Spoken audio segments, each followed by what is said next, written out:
Nimaga men yomon narsani eshityapman? Demak, men kimnidir yomonlayapman.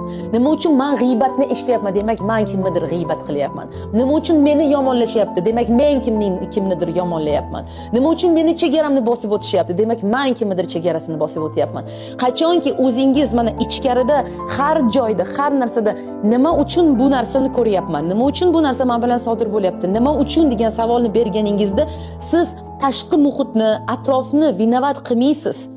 Hech qachon men nimani tushunishim kerak?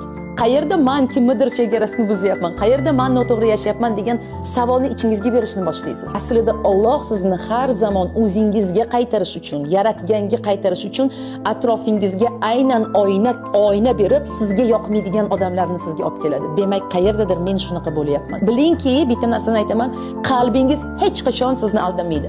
Siz menga aytishingiz mumkin, "Yo'q, men hech qachon bunaqa qilmayman" deb. O'rtog'ingizga, dugonangizga aytishingiz mumkin, lekin qalbingizga emas. Chunki qalbingiz juda yaxshi biladi qachon kimni xafa qilganingizni, kimnidir chegarasini bosib o'tganingizni, kimni kayfiyatini buzganingizni juda yaxshi biladi. Ana shu narsani bilsangiz agar bo'ldi, ha, все, bumerang keldi, bo'ldi, eshityapman bu narsani.